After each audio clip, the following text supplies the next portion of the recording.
Good morning, and welcome to the 12 Attitudes and Responsibilities of Mastery. My name is Michael Bailey, and today is Wednesday, the 12th of October, 2016. Now we're going to start today where we left off last week with helping the process. Basically, we're talking about the process of enlightenment. We can help the process by the attitudes we choose every day.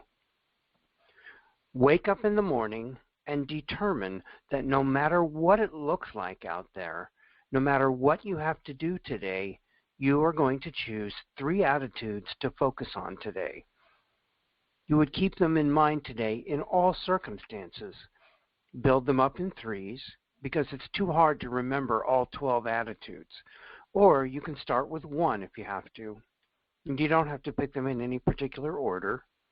You can feel out which ones you feel most drawn to, because that will tell you something about the lessons you are trying to remember right now about yourself. And some things to think about. On a daily basis, when you get up, choose an attitude to keep in mind for that day. Write the attitude on a piece of paper and take it with you. The attitude you choose will lead you to the lessons you are trying to remember right now. And an I am statement. Make an LTR or linguistic template reprogramming statement out of whatever attitude you picked. For example, I am impeccability now. I am impeccable now. I am this. I am. Setting ourselves free. Truth is always with us, around us, inside of us. We are the truth. We've just forgotten who we are. If we can remember the truth of ourselves, we find ourselves. We find the truth. And that is the truth that will set us free. Freedom is an interesting concept. When we talk about freedom, what is it that we're really talking about? Is it freedom to do certain things or to be certain things? There's also freedom from certain things. Make a list. What are the things you would like to be free to do or be or experience? And what are the things you would like to be free from?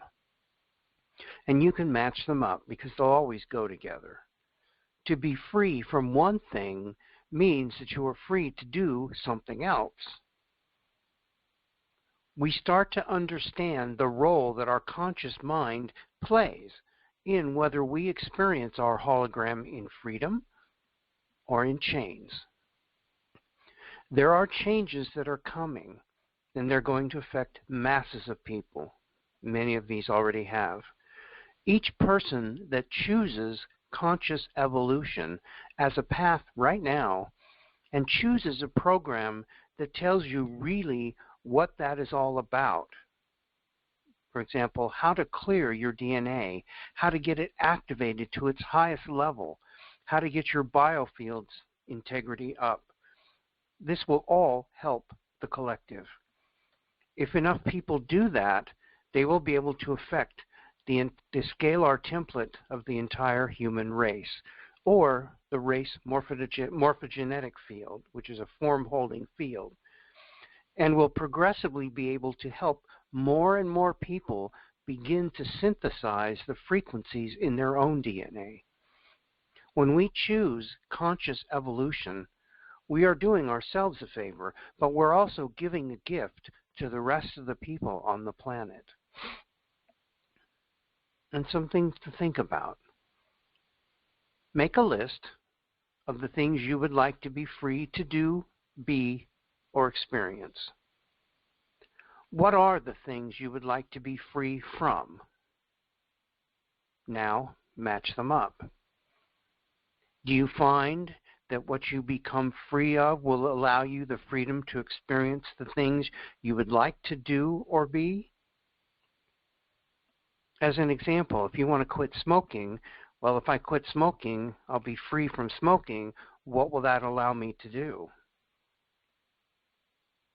It'll allow me to have a lot more money, for one thing. That's just an example. Some suggested I am or LTR statements. I am truth. Excuse me. I am truth. I am free now. I am this. I am. And freedom is also about learning to ask the right questions. Questions for discernment. When you encounter traditional, contemporary, what we call anti-Christos counter movements that are routinely and inevitably set against the Founders' Emerald Covenant Inner Christos teachings, which is what the freedom teachings are a part of, you might first want to consider the source and its intrinsic motivation before forming a final opinion. And this is good for anything that you have doubts about, anything that you don't understand. You can ask these questions. Here's a few valuable ones to ask. Yourself, of course. Number one, who does this information source appear to be? Number two, what are they telling me? Number three, do they really know what they are talking about? Number four, are they saying what they really mean? Or are you sensing contradictions? Where might their information be coming from? What motive might they have for telling me this thing that they're telling me? And what are they hoping that I will believe? Number 8, why would they want me to believe this thing that they're telling me? What are they trying to motivate me to do with my personal power? To discover and embrace it within myself, or to surrender it elsewhere in worship or obedient subservience? If they are trying to help me, what are they trying to help me achieve? And how could this believing this thing empower me? If they are covertly trying to mislead me, how might I be harmed by believing what it is they're telling me? Are they inspiring me to lead through my own inner spiritual wisdom and power? Or are they seducing me to believe that I am personally powerless and so must blindly follow some external power or authority source in order to be saved? And the last question, if I believe this thing, will it assist me in becoming a more awakened, aware, loving, kind, responsible, strong, spiritually alive, intelligent, wise, compassionate, whole, and effective human being? And only you can answer these questions. No one can answer them for you. The art of asking the right questions in all circumstances is an invaluable tool for advancing the understanding of yourself and other awareness and personal empowerment. The founders encourage you to ask these questions in relation to their teachings, which is what I'm sharing with you right now, and when presented with the teachings, ideas, and opinions of others.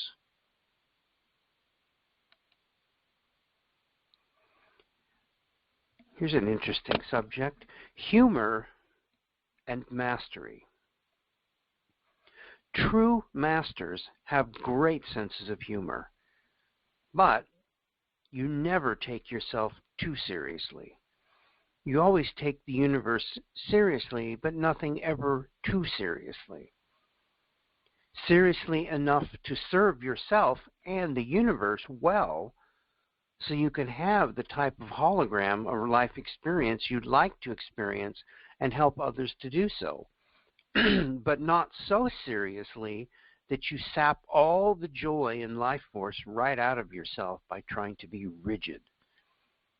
There's a flexibility and an allowance that comes with the natural flow. Why can't people laugh? The majority of human beings on Earth have up to 69% of their shields mutated. We're talking about basically their DNA. Lack of conscious awareness of this determines why people make inferior choices, why people treat close family and friends badly, why some people speculate about others in order to detract attention from their own behaviors, thoughts, and feelings,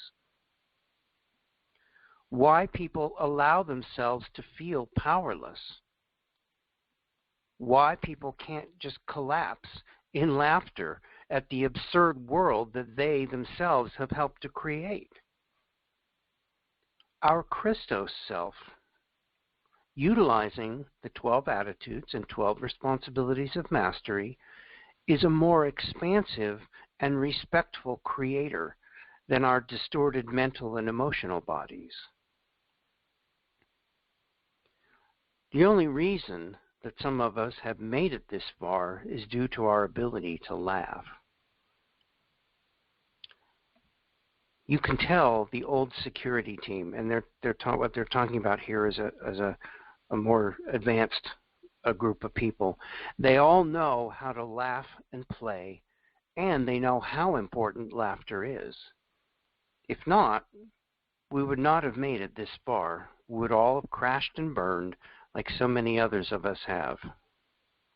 It is interesting to note that most of the Amenti security team, speakers included, nowadays there's just one speaker, have very strong senses of humor, bordering on the irreverent.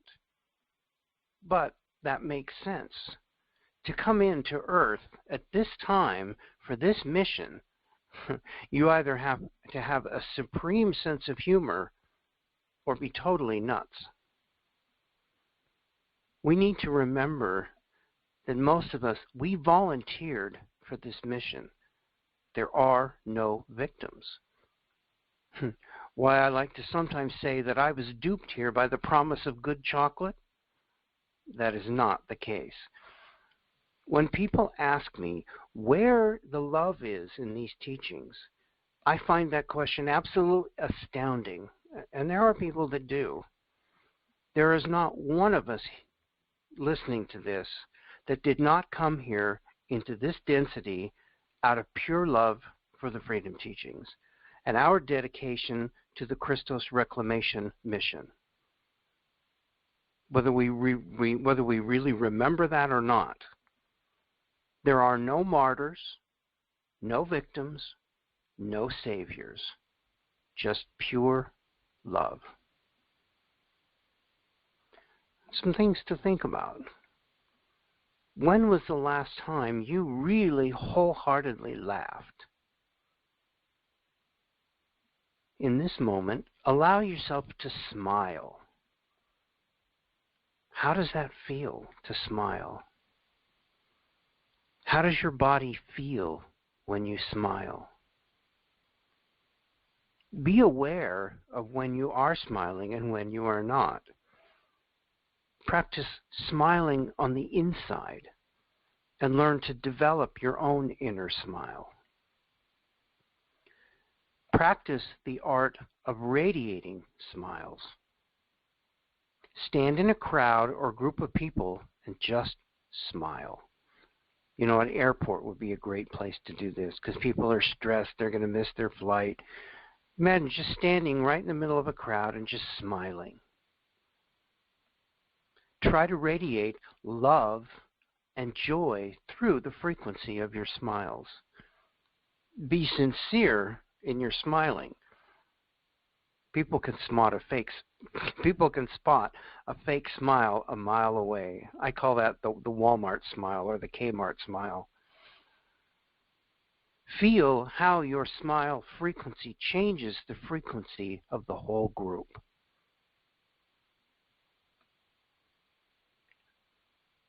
And some suggested I am or linguistic template reprogramming statements. I appreciate humor in all situations. I smile now with pure joy and love. I am this. I am. By the way, humor is allowed. Christic ways are nothing if they are not full of laughter, because they're free, they're happy, and they're open, and they're spontaneous. Another thing we will discover as we go back to God, Another thing we will discover as we go back is God, and that means us too, has a really great, funny sense of humor. A really very, very good sense of humor. The universe is very creative, very funny, and humorous. Humor is allowed. It is permitted. In fact, it is absolutely essential. Remember that stuff about not taking yourself too seriously. All the these and thous, thou shalt do this, thou shalt do that, not do that. They'll get serious. You will find you get to laugh at yourself. The more you can laugh at yourself, the more you can laugh at everything around you. And the more love you will feel for people who are acting wacky. You might even find humor and compassion in a drug addict shooting up, as he's sitting on the corner or in a gutter. Learn to make your process easier and more joyful. The one most important thing to remember right now, you have inside of you everything you need. You have an inner Christos. You have your direct connection to Source. You do not need any dogma.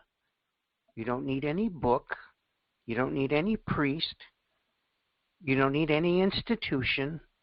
You don't need anyone hailing this or hailing that thing that you can't see, or any channel, if you're in the New Age movement, or any channel to do it for you, because you have it. You've just forgotten. You just need a little bit of reminding about where your parts are so that you can remember how to use them. That is all we are teaching you here. We're just giving you back a gift that we were given by the Eoni. We have learned to support each other, but humor has been the key to getting through it all. Here's another quote. I have also found that those bouts of hysterical laughter that I have upon occasions have cleared heavy energetic patterns more than once. I never underestimate the power of a good laugh to heal a whole lot of things. Some things to ponder and think about. Are you allowing humor to be in your life? If life starts to become serious or too serious, take a few deep breaths and allow yourself to take a step back mentally and emotionally. Look at situations with the attitude of being a member of the audience in a play. We call that an objective perspective. And then rewrite the play. You're the playwright. Look for something funny in your life today. Any grocery store, you can find that. Practice turning on your inner smile. Allow yourself the freedom to make laughing noises in order to jumpstart real laughter. I remember I was standing in the produce aisle one time, and this lady she was holding a cucumber, and she was just snickering, and she was laughing, and I had no idea what she was laughing about. But her laughter was very infectious, and pretty soon there were like 10 people in the whole department. They were all laughing, and none of us knew why we were laughing. That's real spontaneous laughter. And some suggested I am statements or linguistic template reprogramming statements. I allow laughter and humor to flow through my life. I expand now with joy and laughter. I am joy. I am laughter. I am this I am. Part of humor is learning to disengage from your hologram. Now, a hologram is another word. It's a word that we use to describe your life experience, your external world. You could substitute the word hologram for life. So you're not disengaging from life, you're disengaging from the hologram. Because in truth, your hologram is exactly that. It's a hologram. It's an image, a projected image. How does one disengage the hypothalamic switchgear? Which is the same as saying, how does one disengage oneself from the hologram? How do you fulfill your desire to integrate Christ consciousness with all of the stuff that is coming at you from every direction? You start to introduce Christic conditions for the identity that you are willing, if you want, to fight tooth and nail to know more about. You deny the mutation, the influences, and the miasmic karmic rubbish that you carry around. And you work with the techniques that are all designed to accelerate the process by which you can know more of the self that you really want to know more about. We don't want you to ever forget that you must find some way, some means of carrying with you the resolve to break the connections, to override that hypothalamic switchgear that you consider to be you, all of what you have called your life. It doesn't matter what it takes. The minute you take a step into the unknown, the moment you give yourself to spirit, even if it is in a form of first saying yes, then questioning whether it was real, which means there's an internal commitment to having yourself be the self that you know exists. The minute you take the first step, it's like you just popped this potential we referred to. The beloveds give an analogy, a metaphor of a guy on a boat in the middle of the ocean, subject to the elements, the natural elements. It went into the need to use nighttime navigation. The hypothalamus analogy is rather like saying, I'm afraid of the dark. Therefore, I'm not going to go up on deck and find my way home. I'm just going to keep my head down here in the dark. You have to get past all these kinds of reasons and excuses that cycle and over again. The forgetfulness of being in places where you go to a foreign country and you just wish that you carried home along on your back. You're not able to shift. You are unable to flow, and there's just no smoothness in your being.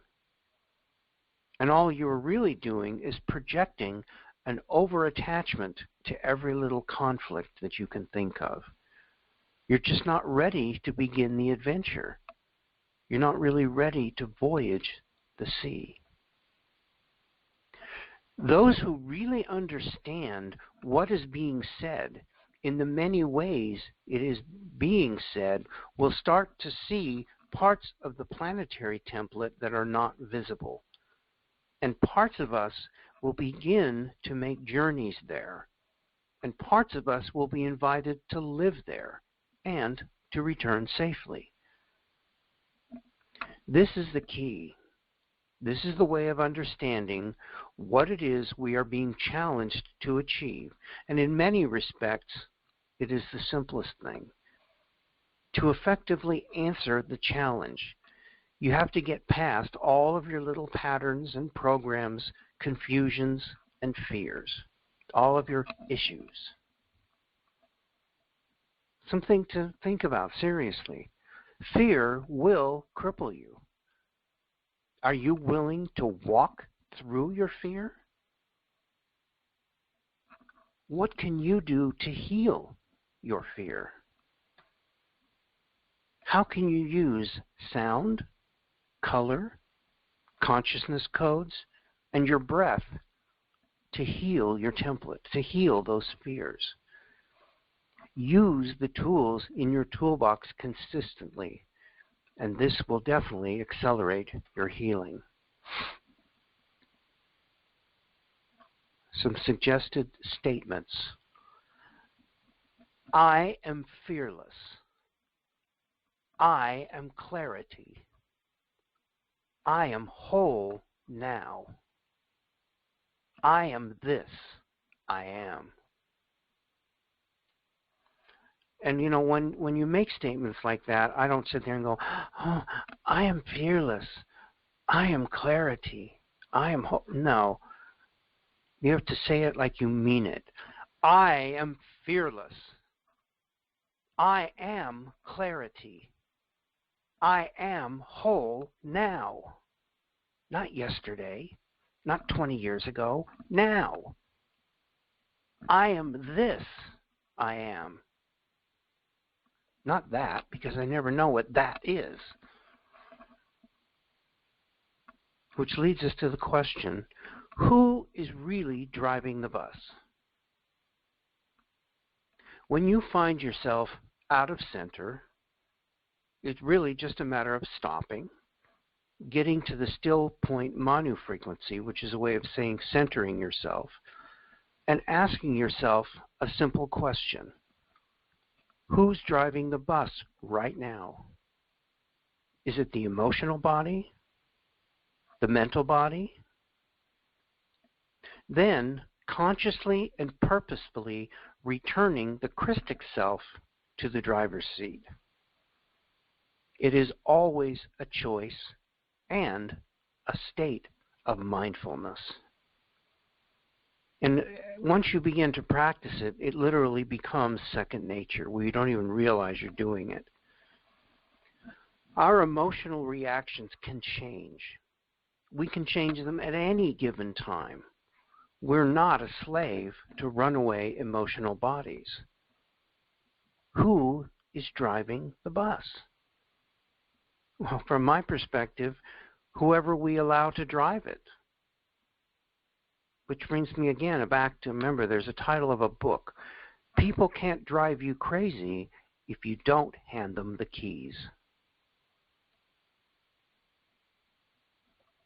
Those deeply seated buttons that we don't even know are there are being pushed, and pushed hard.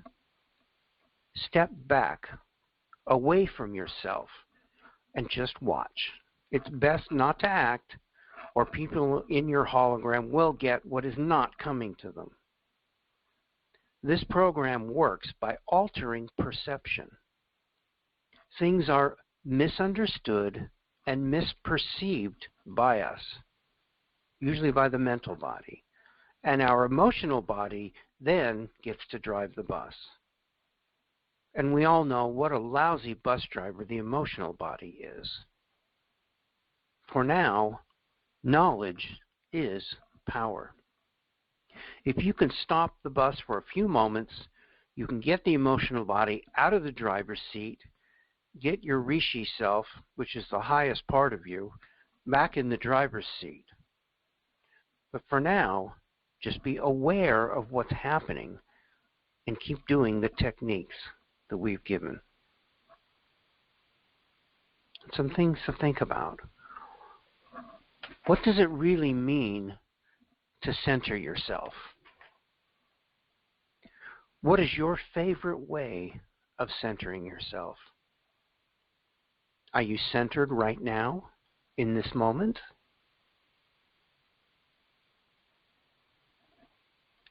Some suggested LTR statements. I am the still point. I am my Rishi self now. I am this. I am. Just as a note, the Rishi self is the highest part of us that exists within the time matrix. It's a part of us that doesn't have height, width, or depth. It's just mainly just consciousness. But it has the highest perspective. It's part of what we would call our higher self or higher selves.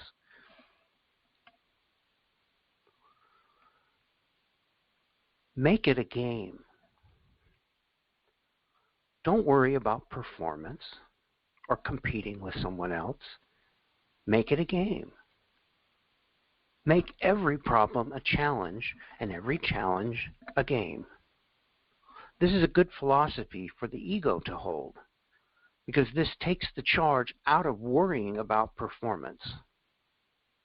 Once one has learned and embodied the lessons of divine love and power, one recognizes that the greatest joy is in the giving, not in the taking, and that the greatest power is in the being, not in the controlling. You owe yourselves a more joyous, empowered experience, but no one else can give this gift to you. You can only choose to give it to yourselves. What can you do to give yourself a more joyous, empowered experience? You might change the word experience to life. What can you do to give yourself a more joyous, empowered life? Here's a couple suggested I am or LTR statements. I am divine love and power. I am this.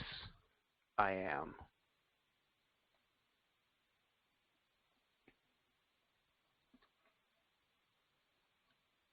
Being aware, awake, and able. And you all heard of E equals MC squared. Well, here's one. Knowledge plus action equals wisdom. Or more precisely, reliable knowledge plus informed action equals source or God-inspired wisdom. First, being aware. Don't worry about other people's distortions. Worry about your own. And I would not use the word worry. I'd say concern myself with my own. Light, love, and awareness. The fundamental essence of our journey is the accelerated integration of one's own 1,728 parts, which equal our 12-strand DNA template existing in individuation and ultimately fulfill integration of one's own Christos self. There are a number of different time bands, and there's a certain number of you in each one of those time bands. And the total within the time matrix is that there's 1,728 different yous. However, successful preparation takes initiative, persistence, and leadership. Are you willing to identify and accept the need for the responsibilities inherent to true self-awareness? Self-leadership represents the key to satisfying the conditions of and incomparable potentials associated with one's personal service agreements. These are usually unconscious. It takes time to remember some of what they are. The point of focus is personal power, its accumulation, its use, and its effects.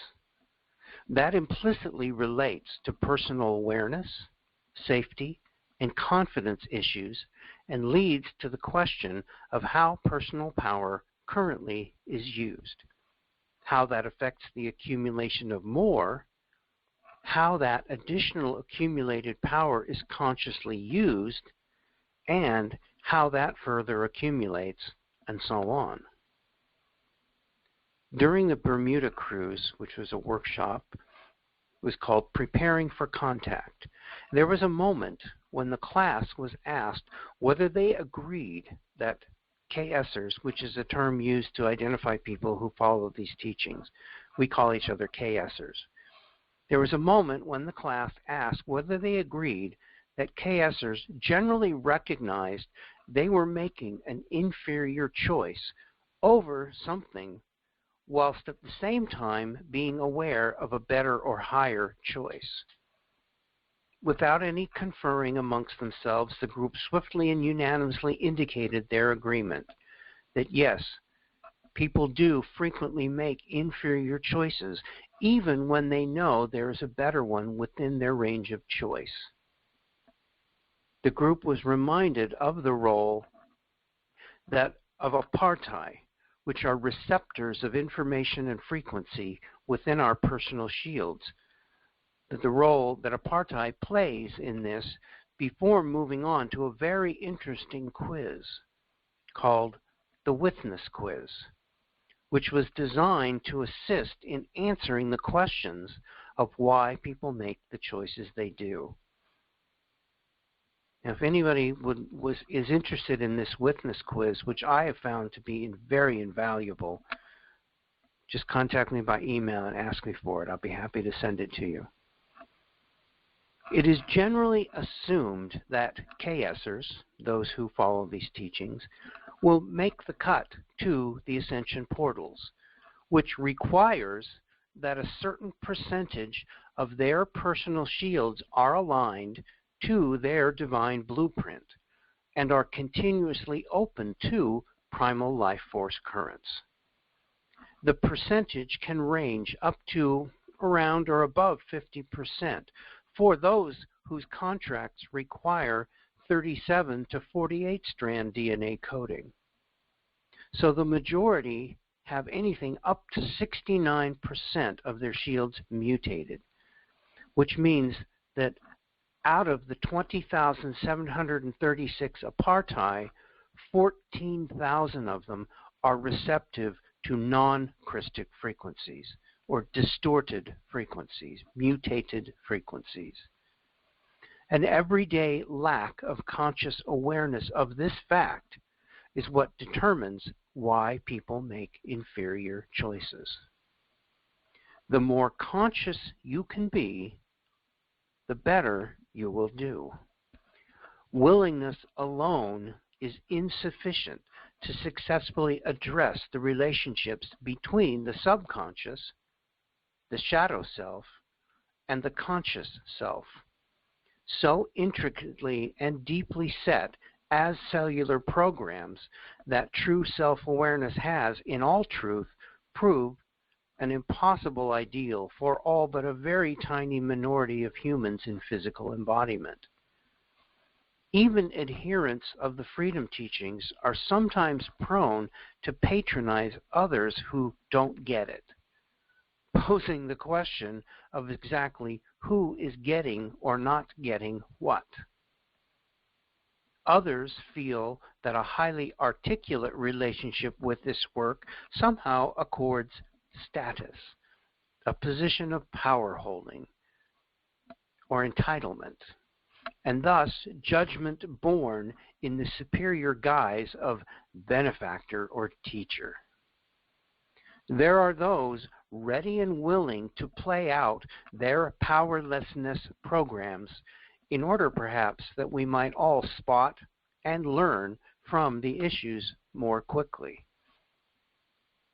A suggestion here, and one that Speaker 2 developed personally over 10 years ago with the Guardian's direct encouragement, is to, quote, notice what you are noticing, thinking, doing, unquote, and find new ways and strategies to buy time so that you can re-instruct the body vehicle and the mutation-related tendencies, triggers, and response patterns, which are thought and feeling chemistries, that otherwise operate on automatic, often with a little undesirable external stimulation of the personal fields. That the freedom teachings offer the best techniques available in this context is absolutely true. But there is little point activating something if you do not consciously actualize the desired effect by bringing the effect into conscious everyday thought and action. This is about becoming mindful. And sure, it's not easy. Remember that all of the paradoxes of life spin around the victim-victimizer game. Sometimes we call it the VV game.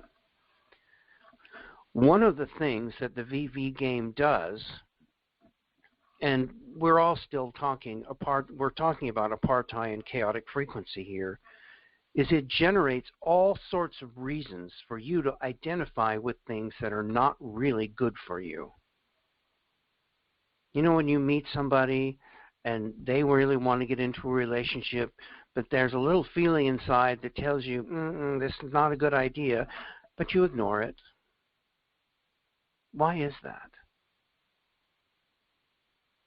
If you could stand outside of yourself for 5 minutes and look back at the person you see as yourself and the things that are going on in order to maintain certain stuff, like conveniences, appearances, working space, convenience in terms of friends, etc., not one of them has anything to do with supporting you and where you're going. We hang on to a job that pisses us off so deeply, we wonder how we manage to go there every day. Why? And this is Speaker 2 talking. He says, Ashayana and I have cleaned toilets to put food on our table. Get rid of the idea that you do not clean toilets. You clean toilets if that is what you have to do to make it work, to put food on the table. Who the hell are you to say that you don't clean toilets anyway? We did. Why can't you? Same thing, wait tables. This is getting towards the point of saying, I want you to feel free. How are you going to feel? How are you going to get in a place to express any of this power? How are you going to demonstrate to your friends in inner earth that you are actually capable of handling any power? With that, you get rid of all this garbage, because that's what it is. It is a holographic loop that feeds your insecurity. It feeds your fear. It feeds your need to feel at least level with the other guy. It's all predicated upon the idea of competition at all costs. Some things to think about. What things are you identifying with that are not good for you? Look at the stuff you buy, the space in which you work, the space in which you live, your friends, your car, etc. Do they support your heroic path?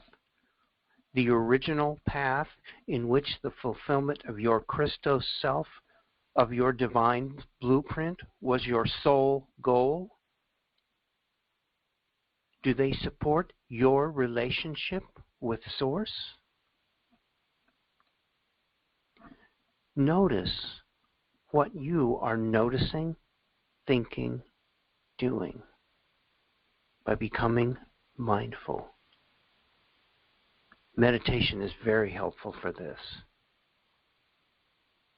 How can you re-instruct the body vehicle and heal the mutation-related tendencies, triggers, and response patterns that otherwise operate on automatic? Some suggested LTR or I am statements. I am my heroic self now. I am totally safe and secure in my world. I am free. I am this. I am. Thank you, beloved. And we'll see you back here next week.